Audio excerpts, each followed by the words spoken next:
네, 안녕하십니까. 방금 소개받은 직업건강협회 사업본부장 이명진입니다. 어, 먼저 이 자리를 마련해 주신 이수진 국회의원님과 또한 한보총의 정혜선 회장님께 먼저 감사 인사를 드립니다.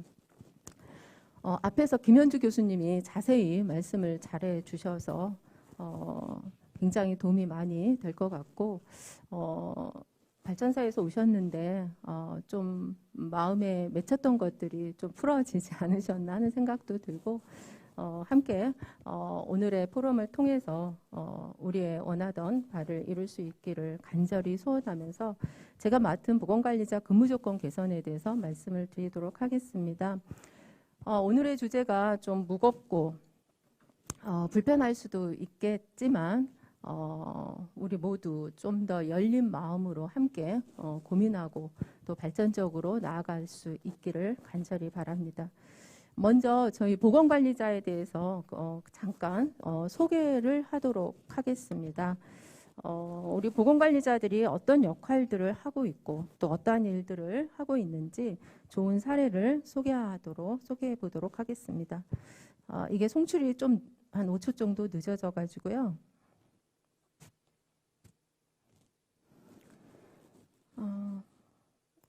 예. 보건관리자 그들은 누구인가? 저희 직업건강협회에서 전국 사업장에서 활동하는 보건관리자의 활동을 널리 알리기 위해서 직업건강협회에서 직업건강천사들이라는 책을 2018년도에 저희가 발간을 했습니다. 직업건강천사들은 2015년부터 매주 발행되는 안전신문 화제인물 코너를 통해 소개된 보건관리자들 인터뷰 기사를 한 곳에 모아 엮은 책입니다. 이게 네. 이 책에 소개된 보건관리자의 우수 사례 그 활동을 보겠습니다. 한국공항공사의 김경숙 보건관리자를 소개하고 있습니다. 김경숙 보건관리자는 예방, 건강 증진 활동을 통해 건강한 직장 문화를 만들어가는 활동들을 전개를 했습니다. 개인 성향에 맞게 선택된 여러 가지 프로그램을 맞춤형 건강 플러스 프로그램을 운영을 했습니다. 또한 사무실에서도 실천할 수 있는 사내 건강 계단 스트레칭 캠페인 등을 운영을 했습니다. 또한 질병 유소견자뿐만 아니라 질병 유소견자 관리는 아까 이제 김현주 교수님도 말씀하셨지만 굉장히 법적인 그런 사후 관리인데 나아가서 근로자의 질병도 예방할 수 있도록 다양한 그런 맞춤형 프로그램을 운영을 하였습니다.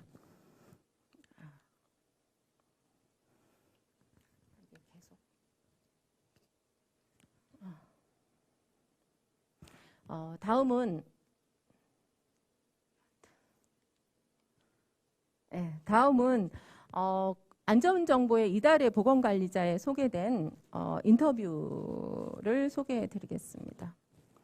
권은정 보건관리자인데요. 권은정 보건관리자는 이 인터뷰 내용에 근로자들의 건강이 중요하다는 것은 알지만 개인적인 문제로 치부해 버린다거나 안전 환경을 위한 최소한의 법적 인력을 선임하는 것조차 아직까지 당연한 것으로 받아들여지지 못하는 그 현실을 안타깝게 생각한다고 이렇게 쓰고 있습니다. 그래서 법적 기준을 강화하는 일보다 더욱 중요한 것은 근로자들의 건강을 보호하기 위한 인프라가 구축되고 안전과 보건을 중시하는 문화가 정착될 수 있도록 정책적 측면에서 뒷받침돼야 된다고 이 얘기를 했습니다.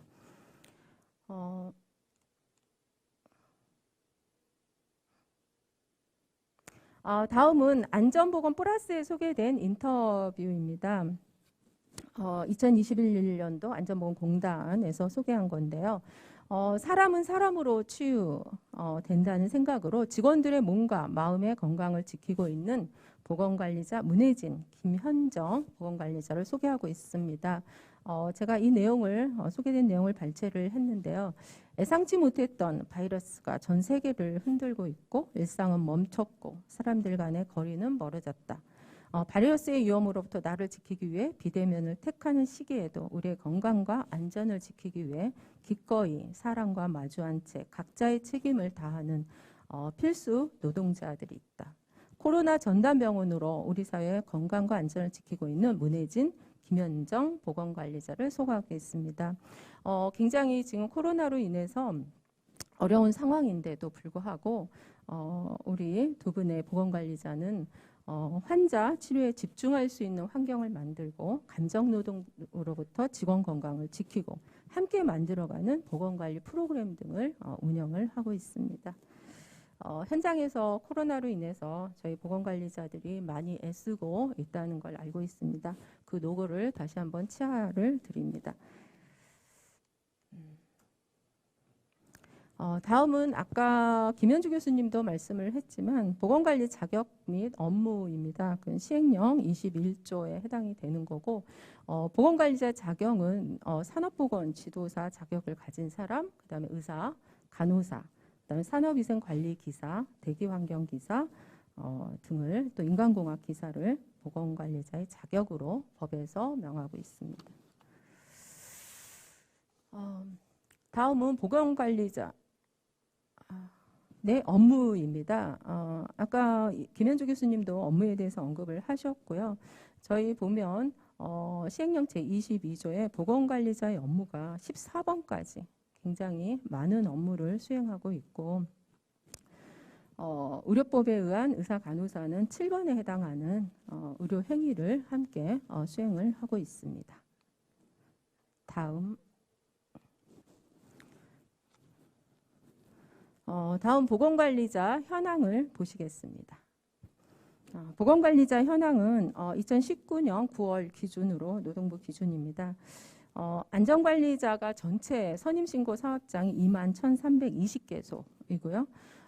직접 고용이 이제 23.4%로 44,986개소. 그 다음에 위탁사업장은 76.6%로 16,334개소입니다. 300인 이상은 표를 보시면 되겠고요. 보건관리자는 전체 선임신고 사업장은 19,317개소입니다. 그중에서 직접 고용은 23.5%고 위탁사업장은 76.5%가 되겠습니다. 300인 이상을 살펴보면요. 선임신고 사업장은 1,857개소, 직접 고용 사업장은 54.2%로 1,006개소, 위탁사업장은 45.8%로 851개소가 되겠습니다. 자체 선임 보건관리자의 자격을 보면요. 전체 보건관리자가 8,053명 중에서 간호사가 5,064명으로 62.9%를 차지하고 있고요.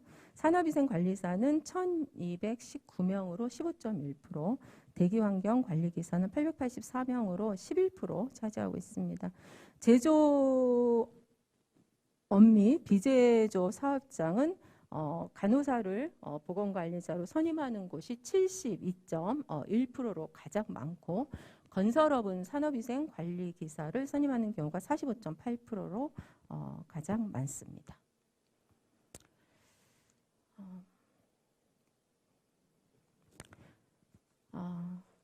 다음은 기업활동 규제 완화에 의한 특별조치부 기특법이죠. 일부 이제 개정이 됐습니다. 2010년 10월에 300인 이상 사업장의 안전보건관리 위탁 근거를 이제 삭제를 했고요. 당초 산업안전보건법의 취지대로 300인 이상 대규모 사업장은 스스로 안전보건관리자를 직접 고용할 유해위험 예방활동을 수행토록 했습니다. 시행은 2021년 10월부터 시행이 됩니다. 고무적이고 환영하는 바입니다. 따라서 300인 이상 대규모 사업장은 안전보건관리자 직접 고용으로 사업장의 안전보건 여건이 개선될 것으로 기대를 저희는 합니다. 하지만 앞에서 살펴보았듯이 고용의 질이나 근로자의 건강권도 함께 보장이 되어야 할 것입니다. 그래서 추가로 개정되어야 할 조항으로 기특법 제29조를 보시면 아까도 이제 김현주 교수님도 얘기하셨지만 뭐 2,000명에 한 명, 뭐 5,000명 이상의 한 명, 좀 이해할 수 없는 이제 현재 그 법입니다. 5,000명을 이제 보건관리사 한 명이 사실은 관리한다는 게 이제 쉽지는 이제 않겠죠. 그래서 이 기특법에 보면 2명 이상 채용을 해야 함에도 불구하고 1명 채용한 경우에는 그가 채용하여야 하는 나머지 사람도 채용하는 것으로 본다. 그래서 5,000명 이상 뭐 2명을 채용해야 한다면 1명을 채용해도 이제 된다는 거죠. 또한 보건관리자는 산업안전보건법에 의한 필수로 고용해야 하는 직종임에도 불구하고 촉탁직 등 계약직의 형태가 아닌 꼭 정규직으로 채용해야 할 것을 의견을 제시를 합니다. 다음은 이제 보건관리자 제도에 대한 저희 협회의 건의사항에 대해서 말씀을 드리고자 합니다. 이수진 의원님도 말씀하셨고 그랬지만 지금 콜센터 보건관리자를 배치해 줄 것을 건의를 합니다. 콜센터의 업무 특성은 뭐 다 알고 계시겠지만 굉장히 감염에 취약하고 하루 종일 이제 전화 등으로 이제 말을 하는 업무를 이제 수행을 하고 있습니다. 또한 컴퓨터 작업 등을 수행하며 단순 반복 작업을 실시를 하고 있고 감정 노동으로 인한 직무 스트레스 등에 노출이 되어 있습니다. 이로 인한 여러 가지 건강 문제들이 이제 발생 가능성이 높기 때문에 콜센터의 보건관리자 배치를 건의하는 바입니다.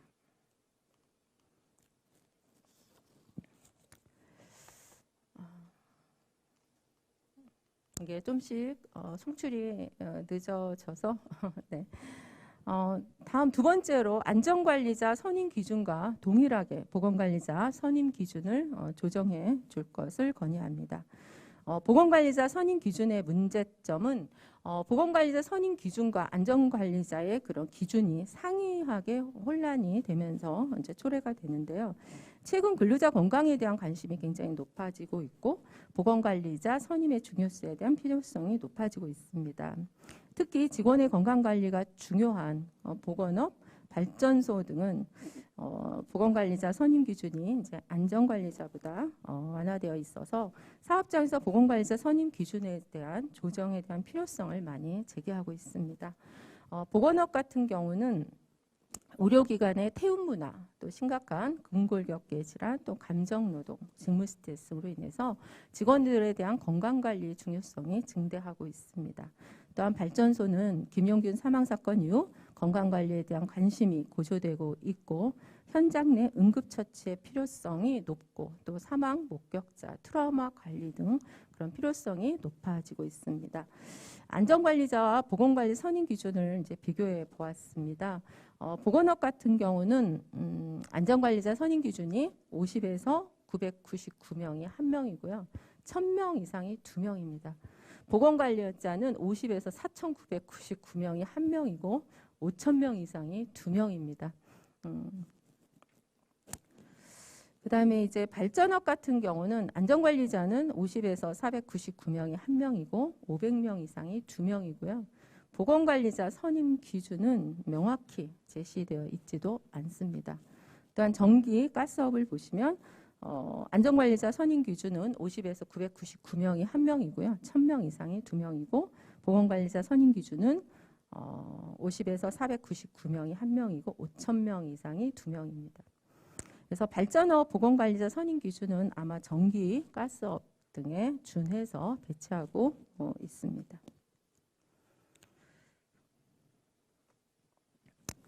세 번째, 보건관리자 업무에 대한 감염병 관리에 관한 사항을 포함해 줄 것을 건의합니다.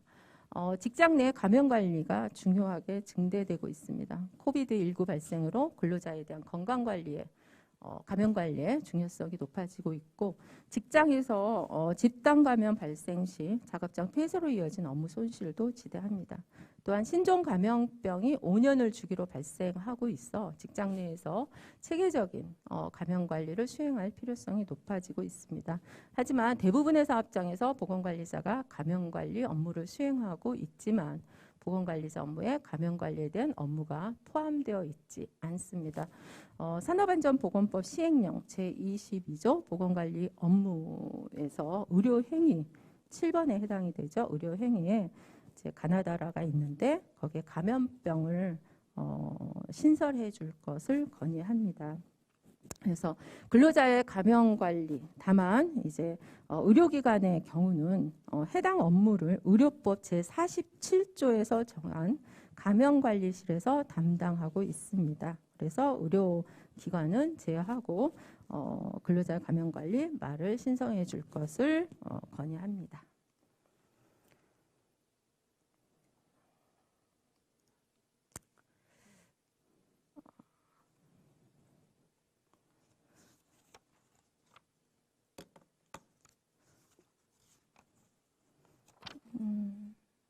이거가 지금 네, 감사합니다. 잠깐 PPT가 좀 오류가 있었습니다.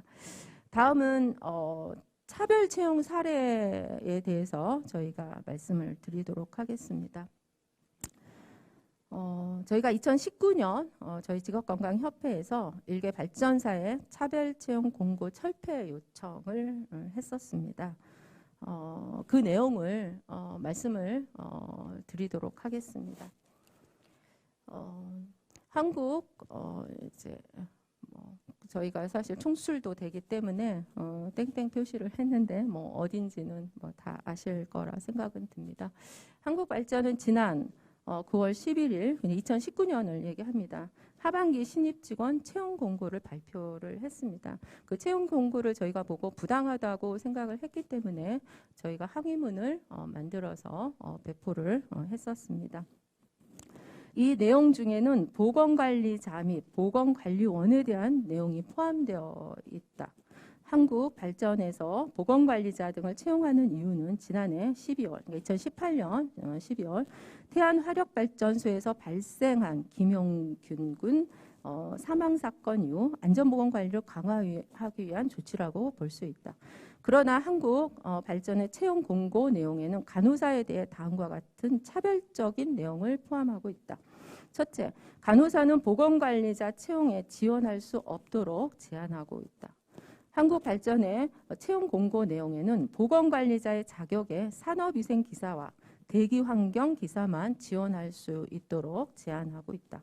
근로자의 건강을 최일선에서 돌보는 간호사는 보건관리자 지원 자격에 아예 포함시키고 있지 않다. 산업안전보건법 시행령 제18조, 이거는 이제 개정되기 전이어서 지금 21조로 개정이 됐습니다. 보건관리자의 자격에 의료법에 의한 간호사가 포함되어 있으나 발전사의 공고 내용에는 간호사의 경우 아예 보건관리자 채용에 지원조차 할 수 없도록 제한하고 있다.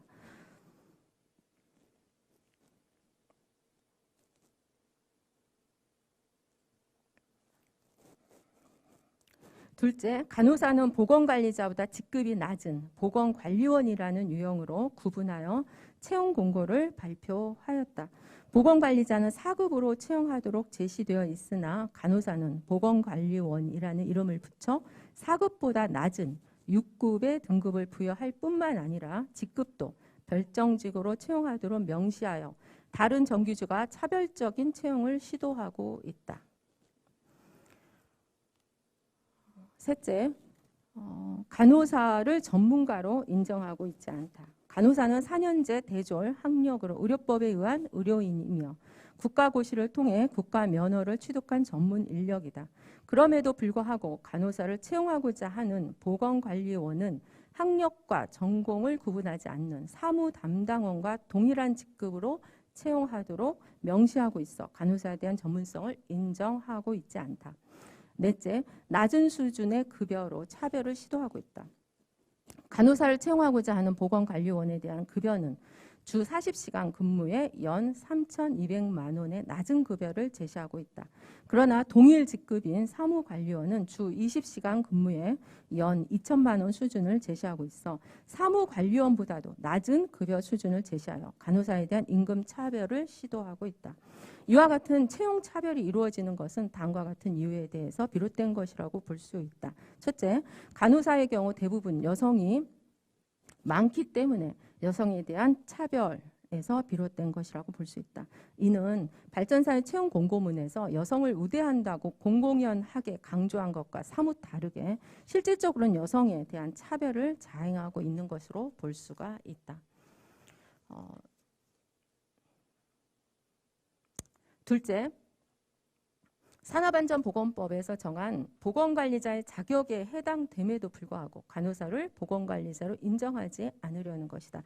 이는 간호사라는 직종에 대한 차별적인 인식으로 비롯된 것으로 법에서 정한 최소한의 기준조차 준수하지 않는 것이라 볼 수 있다. 셋째, 김영균 군의 사망사건을 경험했음에도 불구하고 여전히 근로자들의 건강과 생명을 돌보는 보건관리자 업무의 중요성을 인식하지 못하는 무지에서 비롯된 것이라 볼 수 있다. 김영균 군의 사망으로 인해 발전소 근로자의 건강보호의 중요성이 더욱 높아졌음에도 불구하고 한국 발전은 여전히 안전보건의 중요성을 인식하지 못하고 있음을 여실히 드러내는 것이다. 근본 한국발전사에서 발표된 채용 공고문은 즉각 폐기되어야 하며 간호사에 대한 공정하고 차별적이지 않은 채용 계획을 재수립하여 타 직종인 보건관리자와 동등하게 4급 정직원으로 채용할 것을 강력하게 촉구하는 바이다. 이와 같은 요청을 고용노동부, 보건복지부, 여성가족부, 국가인권위원회, 양대 노총, 국회 및 관련 기관과 언론사 등에 알려 강력하게 항의할 것임을 알린다. 이 내용이 시정되지 않을 경우 발전사의 채용차별이 시정될 때까지 다양한 방법으로 끝까지 항의할 것을 천명한다. 2019년 9월 23일 한국직업건강협회. 저희가 2019년에 냈던 항의문을 제가 좀 길지만 알알이 읽어드렸습니다. 저희가 이제 이걸 냈고 그 2019년, 20년, 지금 2021년인데 내부적으로도 많이 건의를 했고 굉장히 어려운 상황들 여건 속에서 노력을 했던 걸로 제가 아는데 저희가 2021년 다시 보니 전혀 개선이 되어 있지 않습니다. 그래서 어떻게 해야 할까요? 그래서 그 발전사의 내용을 잠깐 한번 살펴보도록 하겠습니다. 뭐 아까 김현주 교수님이 뭐 충분히 얘기하셨지만 그래도 한번 다시 훑어보도록 하겠습니다. 고 김용균 특조위 권고안. 권고 11번 중에서 안전보건 조직 체계 강화 운영 방법 개선이 있습니다. 거기에 4번에 보건관리자 직급, 그러니까 지금 촉탁직으로 되어 있는 보건관리자 직급과 고용 체계, 비전인 근무제, 4시간, 뭐 6시간 뭐 이렇게 되고 있더라고요. 그걸 일반직 전임 근무제로 개선해 줄 것을 이제 이행 주체인 발전 회사에 권고를 했는데 즉시 개선해 줄 것을 권고했는데 지금까지 개선되지 않고 있습니다. 그래서 보건관리자, 그 발전사의 보건관리자, 간호사는 42명이고요. 산업위생관리기사는 PPT가 안 나오고 있네요. 산업위생관리기사는 47명으로 총 89명이 근무를 하고 있습니다. 그래서 보건관리자 인원을 보시면 전일제가 23명이고요. 시간선택제 4시간, 6시간 뭐 이런 시간선택제가 19명이 되어 있고요. 간호사를 먼저 살펴보도록 하겠습니다. 근무 조건은 4시간, 6시간, 8시간 혼합으로 운영을 하고 있습니다. 그러니까 이런 사례가 참 특수한 거는 같습니다. 그다음 근무 경력을 보시면 1년에서 33년, 그러니까 30년 넘게 발전사에서 자기의 젊음을 다 태우고 하셨는데 아마 상심이 굉장히 크실 걸로 생각은 됩니다. 직군도 별정직 6직급 수준의 사무보조직으로 되어 있습니다. 그래서 특조위 권고안에도 불구하고 수용 불가 입장을 발전사 측은 계속 고수하고 있고요. 그다음에 이제 특조위 권고안에 따라서 보건관리자를 선임하도록 하니까 이제 산업위생관리 기존에 30년 넘게 현장에서 근로자와 함께 근로자의 건강과 안전을 위해서 했던 그 보건관리자인 간호사는 그냥 6직급에 계속 놓고요. 이제 뽑았습니다. 그래서 이 산업위생기사 47명을 전일제로 운영을 하고요. 1년 미만자입니다. 근무 경력은. 특조위 권고안에 따라서 또한 직군은 4직급 발전직 직군으로 이제 뽑았습니다. 이렇듯 동일 직무를 수행해온 간호사 보건관리자의 직급 차별은 더 악화가 됐고요. 특조위 이전부터 보건관리자인 간호사가 일반직과 요청을 지속적으로 해왔지만 이제 이런 것들이 무시가 되었는데 이제 특조위 권고에 따라서 또 산업위생관리기사를 또 전일제로 또 이제 뽑는 그런 모순을 보여주고 있습니다. 그다음에 이제 시간 선택제 보건관리자 간호사 채용 증가는 좀 이상한 현상, 특이한 현상인 것 같습니다. 그래서 보건관리자 6직급이고 시간제가 뭐 4시간, 6시간 이렇게 전일제가 혼합되어 있고요. 근데 이 채용 근거가 도대체 뭔지 봤더니 시간 선택제 일자리 활성화 추진 계획에 따라서 이거에 따라서 계속적으로 이렇게 뭐 4시간 시간제로 보건관리자를 이제 채용을 했고 현재 이 시간제 선택제 보건관리자가 총 19명이 되겠습니다. 그래서 이 근거가 여성 친화형 일자리로서 시간 선택제 일자리 정책의 효과 개선 이제 과제를 보면 전일제 그 전환을 금지하는 것은 시간 선택제 근로자의 노동권 침해로 볼 수 있으며 많은 나라에서 시간제와 전일제를 상호 전환 가능한 것으로 바꾸어가고 있는 흐름을 고려할 때 한국의 기업들도 시간 선택제 근로자가 희망할 경우 전일제 근로로 전환할 수 있는 길을 열어가야 할 것이라고 권고하고 있습니다. 근데 13년에 여성들이 이제 일과 가정을 양립할 수 있도록 하는 이제 그런 취지에서 한 것 같은데 그런 법을 지금 악이용하고 있지 않나 그렇게 생각이 듭니다.